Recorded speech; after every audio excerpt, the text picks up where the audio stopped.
हरिओम श्रीराम अंबज्ञ। मैं प्रतीक्षा वीरा अरुण सिंह वगारे, लक्ष्मीनगर उपासना केंद्र, नागपुर। मैं बापू के यहाँ जन्म से लेकर मैं बापू परिवार में ही हूँ और मेरे बहुत सारे अनुभव में से मैं ये अनुभव अभी आपके साथ शेयर कर रही हूँ। ये अनुभव है 10 सितंबर 2022 का। इस दिन अपने यहाँ गणपति बप्पा का आगमन होने वाला था 10 दिन के लिए। तो उसी कार्यक्रम के लिए मैं और मेरा परिवार हम लोग एक 4 व्हीलर से जा रहे थे। मेरे जो मामा हैं वो हमें लेने आए थे ड्राइवर के साथ, और मैं, मेरे मामा, मेरे मम्मी पापा, हम और ड्राइवर, हम सब लोग ऐसे निकले। अब निकलने के बाद हम लोग हाईवे की तरफ निकल गए। तो हाईवे के हम लोग सिर्फ 200 मीटर्स तक के आगे गए होंगे, और उसके बाद अचानक से मतलब मेरे मामा वगैरह कहने लगे कि थोड़ा 2 मिनट के लिए रुक जाते हैं, उनको वॉशरूम जाना था। उसके लिए हम लोग रुके थे। तो गाड़ी में पार्किंग लाइट्स वगैरह सब चालू था, प्रॉपर साइड में थी गाड़ी। और जब वो लोग जेंट्स सब आके बैठे गाड़ी में और गाड़ी जस्ट वो स्टार्ट करने ही वाले थे, उतने में इतने ज़ोरदार झटका बैठा गाड़ी को कि हमें समझ में ही नहीं आया कि क्या हुआ। 2 सेकंड तो पता ही नहीं चला कि क्या हो रहा है। और मैं हमेशा ड्राइवर के पीछे की साइड में कभी नहीं बैठती हूँ, ड्राइवर के डायगोनली बैठती हूँ। तो उस दिन मैं पता नहीं कैसे बापू की कृपा से मैं ड्राइवर के पीछे साइड में बैठी थी। और ये वाक्य बताने का महत्व इसलिए है क्योंकि मेरे पापा को हार्ट का इशू चल रहा था, और मेरी मम्मी का भी कमर में गैप है। अगर वो दोनों में से कोई भी वहाँ बैठता तो उनको डेंजरस इशू हो सकता था, जिसकी वजह से वो मतलब पैरालाइज हो सकते थे, या फिर जैसे मेरे पापा अगर बैठते तो उनका हार्ट का और प्रॉब्लम बढ़ सकता था। पर बापू की कृपा से मैं बैठी थी और ये सब बापू की ही योजना थी। और हम लोग जब बैठे पता नहीं चल रहा था क्या हुआ। बाद में लोगों का शोर सुनाई दिया बाहर से, और हमारे तो सारे गाड़ी के सारे डोर्स लॉक हो गए थे, और मेरे को झटका बैठने के कारण मेरा आवाज़ ही नहीं निकल रहा था। मतलब शॉक जैसे हो गया था। तो एक मेरा हरिओम या बापू भी नहीं निकल रहा था। मैंने बापू कहा बाद में, बट वो ऐसे कि किसी को सुनाई भी नहीं गया।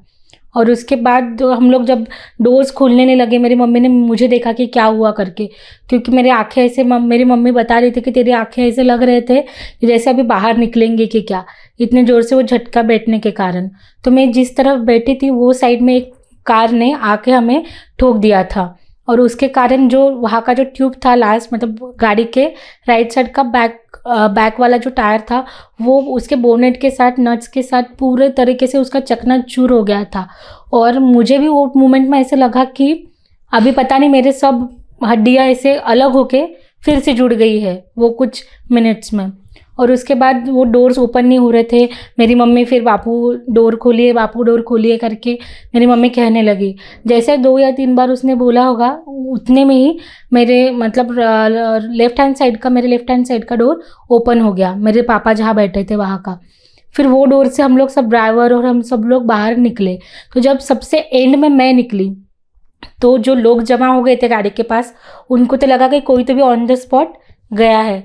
जब मैं निकली तो वो बोले कि और कोई है क्या कि जिसकी डेथ हो गई है। तो हमने कहा नहीं, मैं ही लास्ट इंसान थी जो गाड़ी में बैठी थी।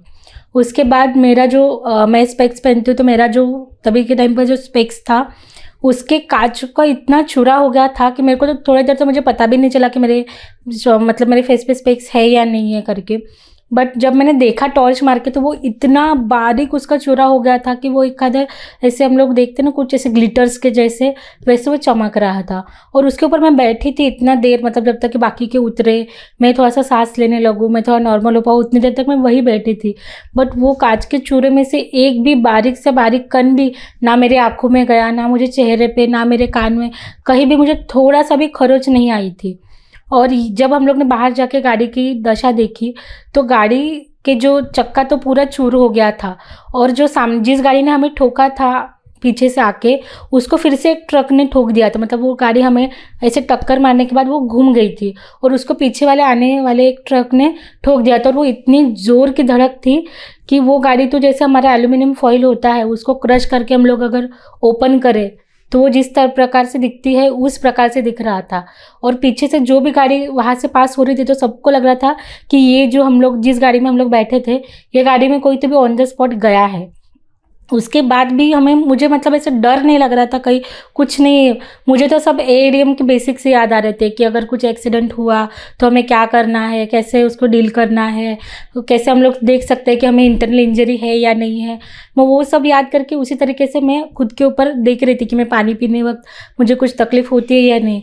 ये बताने की ज़रूरत, यानी कि एएडीएम करने के बाद हमारा मनोबल भी बढ़ता है। हमें पता होता है कि ऐसे कुछ हज़ार्डस सिचुएशंस में हम लोग कैसे बिहेव करें।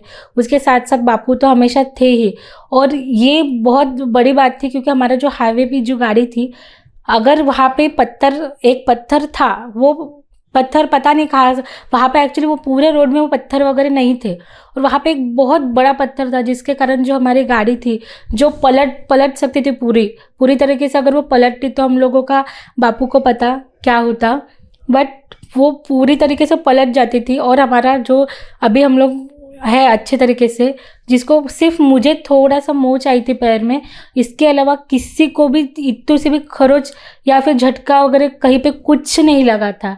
ये सब मेरी बापू की ही कृपा है, और बापू की कृपा से आज हम लोग यह अनुभव बताने के लिए यहाँ है। हरिओम श्री राम अंबज्ञ नाथ संविद।